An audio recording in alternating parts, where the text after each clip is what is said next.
Thank you for coming out. So I just want to clarify a few things. So yesterday, our team was here, well, actually over the Sheraton, but at the bargaining table, waiting and ready to bargain.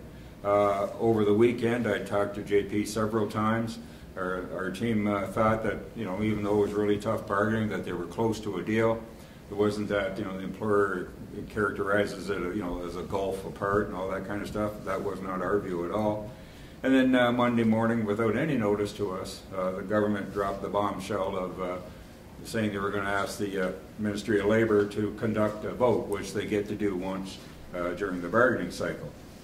So while we stayed here, our team modified all the demands, many of the demands, and met the employer more than halfway. We perhaps maybe gave up,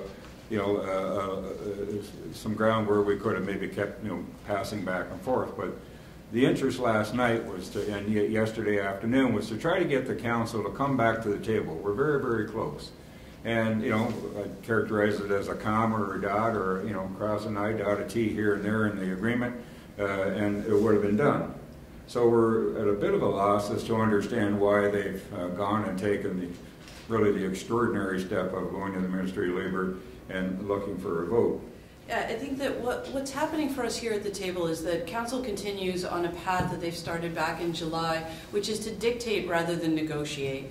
Many times over the course of this process, what Council has said is accept our offer, it's take it or leave it. And every time we've met back with them and said, how about if we try it this way? And through that process, we have managed to negotiate many things that both teams could agree on by the time we had reached Sunday night.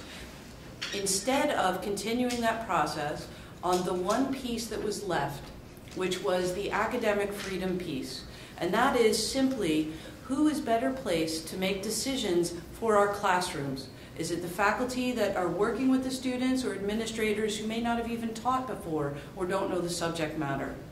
When we got to that point, we tabled an offer, and Council, rather than continue to negotiate, came back and said, here is a new offer, our final offer. It has a whole slew of concessions that were intended to undermine the work we had done on protecting contract faculty, on the obligations that they'll face under Bill 148. It attempted to create unlimited overtime and individual bargaining for our faculty in ways that we could not accept. And they told us, we're taking this to the OLRB and asking them to call a forced offer vote. Now, we continued on the faculty team to do what we have always done, which was to figure out how to continue to bargain a good deal that we could take to our members and that would be better for our students and our faculty. So late last night, we came back to Council with an offer that was very simple.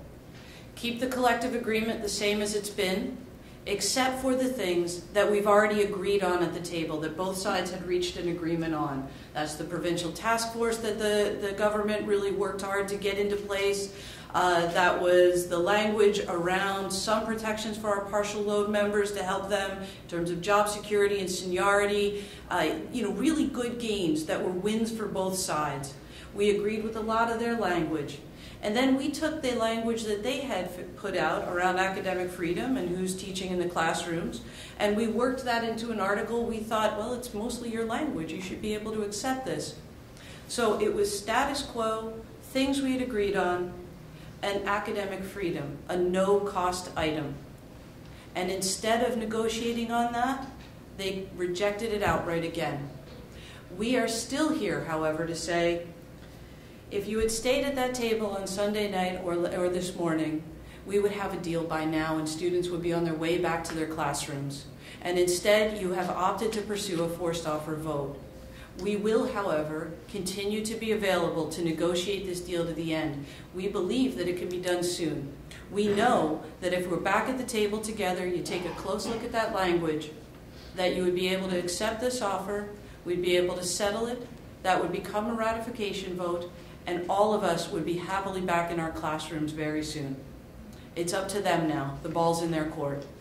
For all of us, I hope that they accept that offer and come back.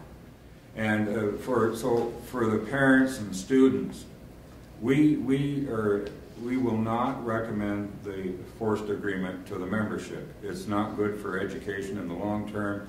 We would be violating every principle that a trade union is built on.